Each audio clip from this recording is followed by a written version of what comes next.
আমার ভাই অবিক আমার দিকে তাকিয়ে থেকে হঠাৎ বলল, সৃজিতা, একদিন আমরা দূরে কোথাও চলে যাব, যেখানে কেউ জানবে না আমরা ভাইবোন, সেখানে আমরা স্বামী-স্ত্রী হিসেবে থাকব। আমার বুক ধড়ফড় করতে লাগল। বাড়ির পেছনে ছোট্ট একটা ঝরনা, সেখানে কলসি ভরে জল নিচ্ছিলাম। এই গল্পটি সম্পূর্ণ শুনলে আপনাদের পানি অটোমেটিক বের হয়ে যাবে, সো যত দ্রুত সম্ভব হাতের কাছে টিস্যু নিয়ে বসে পড়ো। বিছানার চাদর যেন নষ্ট না হয় সেটা সম্পূর্ণ খেয়াল রাখার অনুরোধ জানিয়ে গল্পটি এখন শুরু করব। তার আগে সর্বশেষ অনুরোধ, দয়া করে এমন পানি বের করার গল্প নিয়মিত শুনতে আমাদের চ্যানেলটি সকলেই সাবস্ক্রাইব করুন। ধন্যবাদ। সেদিন সন্ধ্যাবেলা আমরা দুজন বাড়ির পেছনের ছোট ঝরনায় বসেছিলাম। চারপাশে শান্ত পরিবেশ, ঝিঙি পোকার ডাক শোনা যাচ্ছে। অবিক কেমন যেন চুপচাপ আমার দিকে বারবার তাকাচ্ছে। আমি জিজ্ঞেস করলাম, কি হয়েছে রে, এত চুপচাপ কেন? অবিক হঠাৎ আমার হাত ধরল, আমার চোখের দিকে গভীরভাবে তাকাল। তারপর যা বলল তা শুনে আমি বিস্ময়ে হতবাক হয়ে গেলাম। সৃজিতা, একদিন আমরা দূরে কোথাও চলে যাব, যেখানে কেউ জানবে না আমরা ভাইবোন, সেখানে আমরা স্বামী-স্ত্রী হিসেবে থাকব। আমি হতভম্ব হয়ে গেলাম। অবিকের মুখের দিকে তাকাতে পারছিলাম না। এমন কথা কেন বলছে সে? আমাদের মধ্যে এত বছর ধরে যে সম্পর্ক ছিল তা কি বদলে যাবে? মাথার ভেতর হাজারো চিন্তা ঘুরপাক খাচ্ছিল। কিছু বলার আগেই অভিক আবার কথা শুরু করল। সৃজিতা, আমি তোকে কিছু দেখাতে চাই, কিন্তু তার আগে তুই আমাকে বিশ্বাস করবি বলে প্রতিজ্ঞা করগু। আমার কণ্ঠ শুকিয়ে গেছিল। বোঝার চেষ্টা করছিলাম অভিক আসলে কি বলতে চাইছে। ওর চোখে আমি কি কোনো অশুভ ইঙ্গিত দেখছি, নাকি আমি ভুল বুঝছি? অভিক, তুই কি বলতে চাইছিস? আমি কিছু বুঝতে পারছি না গি। সৃজিতা, বাবা মা আমাদেরকে কখনো সত্যিটা বলেনি। অভিক নিচু গলায় বলল, আমরা ভাইবোন নই গি। আমি স্তব্ধ হয়ে গেলাম। কি বলছে অভিক? এসব কি শুনছি আমি? অভিক আমার হাত আরও শক্ত করে ধরল। তার চোখে জল। আমি কখনো তাকে এভাবে কাঁদতে দেখিনি। দেখ, আমি 1 মাস আগে মার আলমারিতে এই চিঠিটা পেয়েছি। মা অসুস্থ, তাই ও আমাদের বলতে পারেনি। এটা পড়। অভিক পকেট থেকে একটা পুরনো চিঠি বের করে আমার হাতে দিল। প্যাকেটটা খুলে আমি ভেতরের কাগজটা বের করলাম। হাত কাঁপছিল আমার। এটা একটা দত্তক গ্রহণের কাগজপত্র।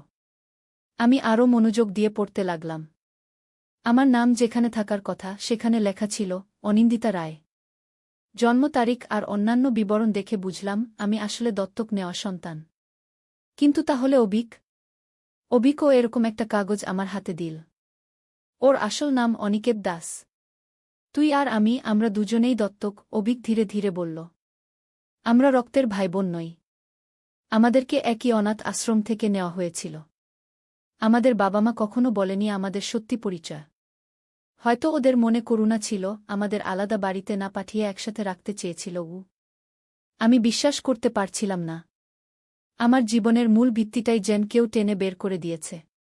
আমি ভেবে এসেছি, আসলে আমি সেই নই। অভিক আমার সামনে একটা অদ্ভুত প্রস্তাব রেখেছে। সে এখন আমাকে বলছে আমরা ভাইবোন নই, আমরা চাইলে স্বামী-স্ত্রী হিসেবে কোথাও চলে যেতে পারি। অভিক আমার চোখের দিকে তাকিয়ে চুপি চুপি বলল, সৃজিতা, আমি আরও কিছু পেয়েছি। বাবার একটা ডায়েরি। সেখানে একটা মানচিত্র আছে যেটা আমাদের আসল পরিবার সম্পর্কে বলতে পারে গি। আমি অবাক হয়ে অভিকের দিকে তাকালাম। মানচিত্র? কি মানচিত্র? শোন, এটা আমাদের জীবন পাল্টে দিতে পারে। তুই জানিস ঘাটবাজার এলাকায় সেই পুরনো বাড়িটা, যেটা নিয়ে সবাই বলে ভুতুড়ে? বাবার ডায়েরিতে লেখা আছে সেই বাড়িতে কিছু আছে যা আমাদের আসল পরিচয়ের সন্ধান দেবে গি। আমি ভয় পেয়ে গেলাম। ঘাটবাজারের সেই পুরনো বাড়ি। গ্রামের সবাই বলে সেখানে রাতে অদ্ভুত শব্দ শোনা যায়, আলো দেখা যায়, অথচ সেখানে কেউ থাকে না। বাড়িটা বছরের পর বছর খালি পড়ে আছে। কেউ কিনতে চায় না, ভাড়া নিতেও আগ্রহী নয়। আমি কাল সন্ধ্যায় সেখানে যাব, অভিক দৃঢ় গলায় বলল। তুই যাবি আমার সাথে? আমি দ্বিধায় পড়ে গেলাম। যা যা শুনেছি তারপরে মনের ভেতরে সব কিছু উল্টপাল্ট হয়ে গেছে। অভিকের দিকে তাকালাম। যাকে আমি সারা জীবন ভাই হিসেবে চিনেছি সে আসলে আমার ভাই নয়। আমাদের মধ্যে রক্তের কোনো সম্পর্ক নেই। কিন্তু এও সত্যি যে আমরা একসাথে বড় হয়েছি, একে অপরের সবকিছু ভাগ করে নিয়েছি। শেষ পর্যন্ত আমি রাজি হলাম। ঠিক আছে, আমি যাব। কিন্তু মাকে কি বলবো? মাকে বলবো আমরা পাশের গ্রামে বাজারে যাচ্ছি। আমরা সন্ধ্যার আগেই ফিরে আসব গো। পরের দিন সকালে আমি স্কুলে গেলাম। আজ কিন্তু আমার মন স্কুলে ছিল না। ছাত্রদের প্রশ্নের উত্তর দিতে গিয়ে আমি দুবার ভুল করলাম। হেডমাস্টার অবধি লক্ষ্য করলেন আমার অন্যমনস্কতা। কি হয়েছে সিজিতা? অসুস্থ বোধ করছ? তিনি জিজ্ঞেস করলেন। আমি হাসার চেষ্টা করলাম। না স্যার, ঠিক আছি। বাসায় মা অসুস্থ, তাই একটু চিন্তা হচ্ছে গি। স্কুল ছুটির পর আমি বাড়ি ফিরলাম। মাকে দেখতে গেলাম। তিনি ঘুমিয়েছিলেন। আমি ধীরে ধীরে তার কপালে হাত রাখলাম। এই মহিলা আমার জন্মদাত্রী মা নন, তবু তিনি আমাকে মার মতোই ভালোবেসেছেন। আমি জানি না আমার আসল মা বাবা কারা, কেন তারা আমাদের ছেড়ে চলে গেছেন। কিন্তু এই মহিলা আমাদের লালনপালন করেছেন নিজের সন্তানের মতোই। সন্ধ্যা হল। অবিক আমাকে ডাকল। আমরা বাইরে গেলাম। মাকে বললাম পাশের গ্রামে যাচ্ছি। মা একটু সন্দেহ করলেন, কারণ সাধারণত সন্ধ্যাবেলা আমরা বাইরে যাই না। কিন্তু আমরা তাকে বুঝালাম যে পাশের গ্রামে একটা বাজার বসে, সেখান থেকে কিছু জিনিস আনতে হবে। আমরা বাড়ি থেকে বেরিয়ে পড়লাম। গ্রামের বাইরে যখন পৌঁছলাম, অভিক বলল, এই পথ ধরে আমরা ঘাটবাজারে পৌঁছে যাব। প্রায় মাইল 2 হাঁটতে হবে গু। সন্ধ্যার আলো তখন ম্লান হয়ে এসেছে। দূরে প্রকৃতির বুকে ছড়িয়ে থাকা গাছপালা, মাঠঘাট আর 2-একটা বাড়িঘর দেখা যাচ্ছিল। আমাদের গ্রাম থেকে ঘাটবাজার বেশ দূরে, এ পথে লোকজন কম চলাচল করে। আমরা হাঁটতে হাঁটতে আমাদের জীবন নিয়ে, আমাদের অজানা অতীত নিয়ে কথা বলছিলাম। অভিক ভাবছিল, আমাদের আসল বাবা মা হয়তো আমাদের ত্যাগ করেননি, হয়তো কোনো বিপদে পড়ে আমাদের অনাথ আশ্রমে রেখে গেছেন। আর আমি ভাবছিলাম, আমরা যদি সত্যিই আমাদের আসল পরিবারকে খুঁজে পাই, তাহলে কি হবে? তারা কি আমাদের গ্রহণ করবেন? তারা আজ কোথায়?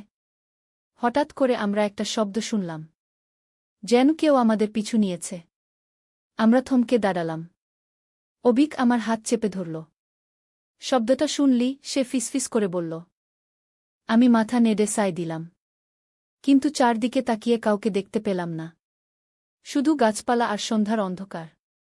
হয়তো কোনো জন্তু জানোয়ার, আমি বললাম, যদিও নিজের কণ্ঠে ভয়ের ছাপ লুকাতে পারলাম না। আমরা আবার হাঁটা শুরু করলাম, এবার আরও সতর্কভাবে। প্রায় আধ ঘণ্টা হাঁটার পর আমরা দূরে ঘাটবাজারের পুরনো বাড়িটা দেখতে পেলাম। বাড়িটা একটা টিলার উপর, চারপাশে উঁচু উঁচু গাছ। বাড়িটা দেখতে ভয়ঙ্কর, বিশেষ করে সন্ধ্যার অন্ধকারে। আমরা বাড়ির সামনে পৌঁছলাম। দরজাটা আধভাঙা, জানালাগুলো জীর্ণ। বাড়ির চারপাশে আগাছা জন্মেছে। অভিক দরজার কাছে গিয়ে ধাক্কা দিল। দরজাটা মোচ দিয়ে খুলে গেল। আয়, অভিক আমাকে ডাকল। আমি ইতস্তত করছিলাম। এই বাড়িতে ঢোকার ইচ্ছে আমার ছিল না। কিন্তু আমাদের অতীত, আমাদের আসল পরিচয় জানার আকাঙ্ক্ষা আমাকে টেনে নিয়ে গেল। বাড়ির ভেতরে ঢুকতেই আমরা ধুলো আর আবর্জনা দেখতে পেলাম। বাড়িটা বহুদিন ধরে পরিত্যক্ত, তা স্পষ্ট বোঝা যাচ্ছিল। আমরা টর্চ জ্বালিয়ে চারপাশ দেখতে লাগলাম। বাবার ডায়েরিতে লেখা আছে, এই বাড়ির পিছনের দিকে একটা ঘর আছে, সেখানে একটা সিন্দুক আছে, অভিক বলল। আমরা বাড়ির পিছন দিকে এগোলাম। একটা লম্বা করিডোর পেরিয়ে আমরা একটা ছোট ঘরে পৌঁছলাম। ঘরটা খালি, শুধু একটা পুরনো আলমারি রয়েছে। অভিক আলমারিটা খুলল। ভেতরে কয়েকটা পুরনো বই, কাগজপত্র আর একটা ছোট সিন্দুক। এই তো সিন্দুকটা, অভিক উত্তেজিত হয়ে বলে উঠল। সিন্দুকটা বন্ধ ছিল। অভিক চেষ্টা করল খুলতে, কিন্তু পারল না। সিন্দুকে তালা লাগানো ছিল। আমরা কিভাবে এটা খুলব? আমি জিজ্ঞেস করলাম। অভিক সিন্দুকটা ভালো করে দেখল। এটা কোনো সাধারণ তালা নয়, এটা একটা সাংকেতিক তালা। কিছু সংখ্যা বা অক্ষর দিয়ে খুলতে হবে গু। আমি ভাবলাম, কি হতে পারে সেই সংকেত? অভিক চারপাশে খুঁজতে লাগল, দেখল আসবাবপত্র, দেয়ালে টাঙানো ছবি, কোনো সূত্র পাওয়া যায় কি না। দেখ, অভিক দেয়ালের দিকে আঙুল দেখিয়ে বলল। সেখানে একটা পুরনো ছবি টাঙানো ছিল। একটি পরিবারের ছবি, একজন পুরুষ, একজন মহিলা আর 2টি শিশু। আমরা ছবিটা ভালো করে দেখলাম। পুরুষটি দীর্ঘকায়, শ্যামবর্ণ। মহিলাটি সুন্দরী, লম্বা চুল। আর 2টি শিশু, একটি ছেলে আর একটি মেয়ে। এরা কি? আমি অসম্পূর্ণ প্রশ্ন করলাম। হ্যাঁ, অভিক বলল, আমি মনে করি এরাই আমাদের আসল পরিবার গু। আমি ছবিটা আরও ভালো করে দেখলাম। মেয়েটির চোখ, নাক, মুখের গড়ন সবই আমার মতো। আর ছেলেটির চেহারা অভিকের মতো। এটা কি সত্যিই আমাদের আসল পরিবার? অভিক ছবির পেছনে দেখল। সেখানে কিছু লেখা ছিল, নীলাঞ্জন, অনন্যা, অনিকেত, অনিন্দিতা, 1508-1998। অনিকেত, অনিন্দিতা, এ তো আমাদের আসল নাম, আমি বিস্ময়ে বলে উঠলাম।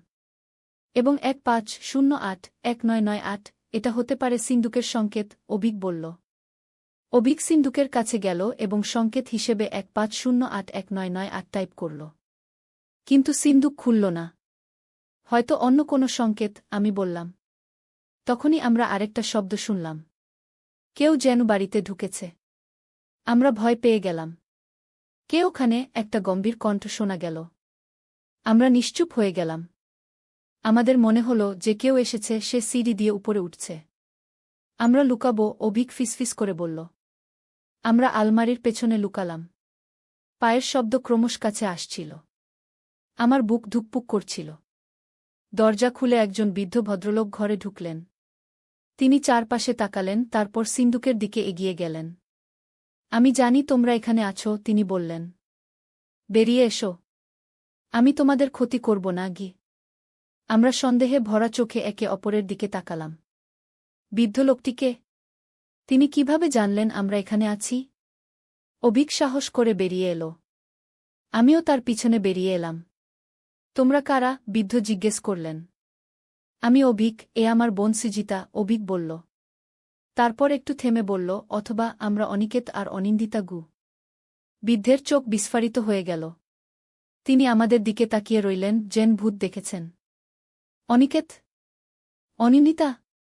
তোমরা তোমরা কিভাবে? তিনি কথা খুঁজে পাচ্ছিলেন না। আপনি আমাদের চেনেন? আমি জিজ্ঞেস করলাম। বৃদ্ধ আমাদের দিকে এগিয়ে এলেন। তোমরা কিভাবে এখানে এলে? কে পাঠিয়েছে তোমাদের? আমাদের বাবার ডায়েরিতে এই ঠিকানা লেখা ছিল, অভিক বলল। আমরা জানতে এসেছি আমাদের আসল পরিচয়। বৃদ্ধ নিঃশ্বাস ফেললেন। তাহলে তোমরা জানো তোমরা দত্তক? আমরা মাথা নেড়ে সায় দিলাম। আমি তোমাদের দাদু, নীলরতন দাস, বৃদ্ধ বললেন। নীলাঞ্জন আর অনন্যা, তোমাদের বাবা মা, আমার ছেলে বৌমা গু। আমি বিশ্বাস করতে পারছিলাম না। এই বৃদ্ধ আমাদের দাদু? আমাদের আসল পরিবারের সদস্য? আমাদের বাবা মা কোথায়? অভিক জিজ্ঞেস করল। নীলরতন দাদু গভীর নিঃশ্বাস ফেললেন। তার চোখে জল ভরে এল। এটাই তো সেই মর্মান্তিক সত্য যেটা তোমাদের জানানো হয়নি। তোমাদের বাবা মা আর বেঁচে নেই গিউ। আমার পা থেকে মাথা অবধি যেন সব অবশ হয়ে গেল। এতদিন আমরা আমাদের আসল বাবা মাকে খুঁজে বেরিয়েছি, আর এখন জানলাম তারা আর নেই। কি হয়েছিল তাদের? আমি কষ্টে জিজ্ঞেস করলাম। সে এক দীর্ঘ কাহিনী, নীলরতন দাদু বললেন। আগে এসো, এই সিন্দুকটা খোলা যাক। এর ভেতরে তোমাদের অতীতের সব কিছু আছে গিউ। তিনি সিন্দুকের কাছে গেলেন এবং 1508-1998 টাইপ করার চেষ্টা করলেন, কিন্তু সিন্দুক খুলল না। অদ্ভুত, তিনি বললেন। এই সিন্দুকের সংকেত তো এটাই ছিল। হয়তো ভিন্ন কোনো ফরম্যাটে, অভিক প্রস্তাব দিল। দাদু মাথা নাড়লেন। হ্যাঁ, হয়তো। দেখো, আমাদের ইংরেজি ফরম্যাটে দিনমাস বছর হিসেবে চেষ্টা করি গি। তিনি 1508-1998 এর বদলে 0815-1998 টাইপ করলেন। সিন্দুক তবুও খুলল না। আমরা বিভিন্ন কম্বিনেশন চেষ্টা করতে লাগলাম, বছর মাস দিন বছর। কিন্তু কোনোটাতেই সিন্দুক খুলল না। আমি বুঝতে পারছি না, দাদু বিরক্ত হয়ে বললেন। সংকেত তো এটাই হওয়ার কথা গু। তখন আমার মনে পড়ে গেল। ছবির পেছনে শুধু তারিখ নয়, আমাদের চারজনের নামও লেখা ছিল। দাদু, হয়তো শুধু তারিখ নয়, আমি বললাম। হয়তো নামের প্রথম অক্ষরগুলো দিয়ে সংকেত তৈরি করতে হবে গি। দাদু ভাবলেন। হ্যাঁ, সেটাও হতে পারে। নীলাঞ্জন, অনন্যা, অনিকেত, অনিন্দিতা, এদের প্রথম অক্ষর হল ন, অ, অ, অ। কিন্তু এগুলো তো সংখ্যা নয়, অক্ষর, অভিক বলল। দাদু বললেন, দেখো, পুরনো টেলিফোনে অক্ষরগুলো সংখ্যার সাথে যুক্ত ছিল। ন হল 6, অ হল 1। তিনি সিন্দুকে 6111 টাইপ করলেন। একটা ক্লিক শব্দ হল এবং সিন্দুক খুলে গেল। আমরা উত্তেজনায় সিন্দুকের ভেতরে কি আছে দেখার জন্য ঝুঁকে পড়লাম। ভেতরে একটা ফোল্ডার, কিছু পুরনো ছবি, একটা চাবি আর একটা সোনার লকেট ছিল। দাদু ফোল্ডারটা খুললেন। ভেতরে কিছু কাগজপত্র ছিল। এগুলো হল তোমাদের বাবা মার সম্পত্তির কাগজপত্র, তিনি বললেন। তারা যা কিছু রেখে গেছেন সব তোমাদের নামে গু। আমরা অবাক হয়ে দাদুর দিকে তাকালাম। কিন্তু আমাদের বাবা-মার কি হয়েছিল? আমরা কেন দত্তক হয়েছিলাম আমি জানতে চাইলাম। চলো আগে এখান থেকে বেরিয়ে যাই, দাদু বললেন। এই বাড়িতে বেশিক্ষণ থাকা নিরাপদ নয়। আমার বাড়িতে যাব। সেখানে তোমাদের সব কিছু বলবো। আমরা সিন্দুকের জিনিসপত্র নিয়ে দাদুর সাথে বাড়ি থেকে বেরিয়ে এলাম। দাদু আমাদের একটা পুরনো গাড়িতে করে তার বাড়িতে নিয়ে গেলেন। তার বাড়িটা ছিল ঘাটবাজার থেকে কিছুটা দূরে একটা ছোট্ট শহরে। দাদুর বাড়িতে পৌঁছে তিনি আমাদের বসার ঘরে বসালেন। চা আর কিছু খাবার এনে দিলেন। তারপর তিনি শুরু করলেন আমাদের অতীতের গল্প বলতে। তোমাদের বাবা নীলাঞ্জন ছিল একজন আর্কিওলজিস্ট, প্রত্নতত্ত্ববিদ। তোমাদের মা অননা ছিল একজন ইতিহাসবিদ।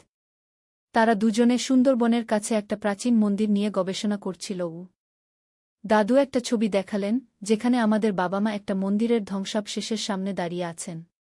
সেই মন্দিরে তারা একটা অদ্ভুত আবিষ্কার করেছিল। একটি প্রাচীন লিপি যা থেকে জানা যায় একটি গুপ্তধনের কথা। তাদের গবেষণা ক্রমশ গভীর হয়ে উঠছিল, কিন্তু তখনই একটা দুর্ভাগ্যজনক ঘটনা ঘটে। দাদু থামলেন, তার চোখ আবার জলে ভরে উঠল।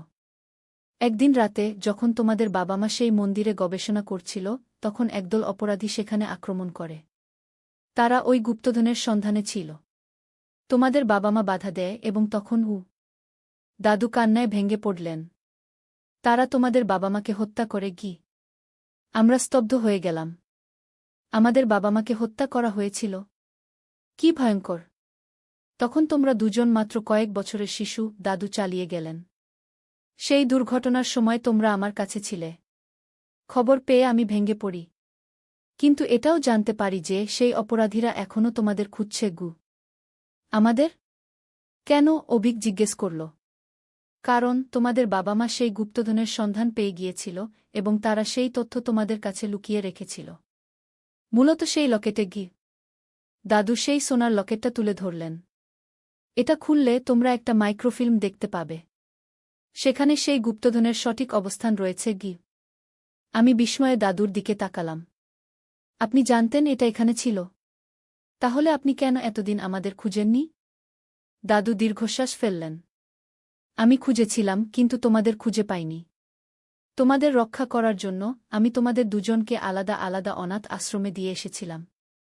কিন্তু পরে জানতে পারি তোমরা একই পরিবারে দত্তক হয়েছ। আমি ভয় পেয়ে গিয়েছিলাম যে যদি আমি তোমাদের সাথে যোগাযোগ করি তাহলে সেই অপরাধীরা আবার তোমাদের খুঁজে বের করবে। কিন্তু তারা কি এখনও আমাদের খুঁজছে? আমি ভয়ে জিজ্ঞেস করলাম। দাদু মাথা নাড়লেন। হ্যাঁ, তারা এখনও খুঁজছে। আসলে তোমরা যে আজ সেই বাড়িতে এসেছিলে তারা সেটাও জেনে ফেলেছে। কি করে জানলেন? অভিক জিজ্ঞেস করল। যখন তোমরা সেই বাড়িতে ছিলে আমি দেখেছিলাম একটা কালো গাড়ি বাড়ির সামনে দাঁড়িয়েছিল। সেটা ওদের। তোমরা যে ওখানে আছো তারা জেনে গেছে। আমরা ভয়ে শিউরে উঠলাম। এতদিন আমরা নিজেদের ভাইবোন ভেবে এসেছি, এখন জানলাম আমরা দত্তক, আমাদের বাবা-মাকে হত্যা করা হয়েছে, আর এখন আমরাও বিপদে। তাহলে আমরা এখন কি করব? অভিক জিজ্ঞেস করল। তোমরা এখান থেকে চলে যাও, দাদু বললেন। আমি তোমাদের সাহায্য করব। তোমাদের জন্য পাসপোর্ট, টাকা পয়সা সবই আমার কাছে রয়েছে। তোমরা বিদেশে চলে যাও। আমি এবং অভিক এক মুহূর্তে দাদুর প্রস্তাব মেনে নিতে পারলাম না। আমাদের মা, যিনি এতদিন আমাদের লালন-পালন করেছেন, তাকে ছেড়ে যাওয়া কি সম্ভব? আমাদের মাকে কি বলবো? আমি জিজ্ঞেস করলাম। সত্যি কথা বলো, দাদু বললেন। তাকে বলো তোমাদের আসল পরিবারের কথা, আর তোমাদের কেন চলে যেতে হচ্ছে। আমি নিশ্চিত তিনি বুঝবেন। পরের দিন সকালে আমরা দাদুর কাছ থেকে বিদায় নিয়ে বাড়ি ফিরলাম। বাড়ি ফিরে আমরা মাকে সব কিছু খুলে বললাম। মা প্রথমে বিশ্বাস করতে চাইলেন না, কিন্তু যখন আমরা তাকে সিন্দুক থেকে পাওয়া জিনিসপত্র দেখালাম তখন তিনি বুঝতে পারলেন। আমি জানতাম তোমরা একদিন জানতে পারবে, মা কাঁদতে কাঁদতে বললেন। তোমাদের বাবা তোমাদের ভবিষ্যতের জন্য এই ব্যবস্থা করে গেছিলেন। আমি তোমাদের সত্যি মা নই, কিন্তু তোমাদের আমার সন্তানের মতোই দেখেছি। আমরা মাকে জড়িয়ে ধরলাম। যে মহিলা আমাদের এতদিন লালন-পালন করেছেন তিনি আমাদের আসল মা না হলেও তার ভালোবাসা ছিল একজন মায়ের মতোই। আমরা তোমাকে কখনো ভুলব না, আমি বললাম। তুমি আমাদের সাথে চলো। মা মাথা নাড়লেন। না বাছা, আমি বুড়ি হয়ে গেছি, অসুস্থ। আমি তোমাদের সাথে যেতে পারব না। তোমরা যাও, নিজেদের জীবন গড়ো। আমি এখানেই থাকব। পরের সপ্তাহে আমরা সব কিছু গুছিয়ে নিলাম। দাদু আমাদের জন্য পাসপোর্ট, ভিসা, টিকিট সব ব্যবস্থা করে দিলেন। আমরা যাচ্ছিলাম কানাডা, যেখানে দাদুর এক বন্ধু থাকেন যিনি আমাদের সাহায্য করবেন। যাওয়ার আগে আমরা মাকে শেষবারের মতো দেখতে গেলাম। তিনি আমাদের জড়িয়ে ধরে কাঁদলেন। আমার বাছারা, তোমরা নিরাপদে থেকো। আমাকে ভুলো না গি। আমরা প্রতিজ্ঞা করলাম আমরা তাকে কখনো ভুলব না। এয়ারপোর্টে দাদু আমাদের বিদায় দিতে এলেন। তিনি আমাদের হাতে সেই সোনার লকেটটা দিলেন। এটা তোমাদের পরিবারের ঐতিহ্য, তিনি বললেন। এটা তোমাদের কাছেই থাক। এবং একটা কথা মনে রেখো, তোমরা দুজন একে অপরের সব কিছু। তোমরা যদি স্বামী স্ত্রী হিসেবে থাকতে চাও, তাতে কোনো দোষ নেই। তোমরা রক্তের ভাইবোন নও।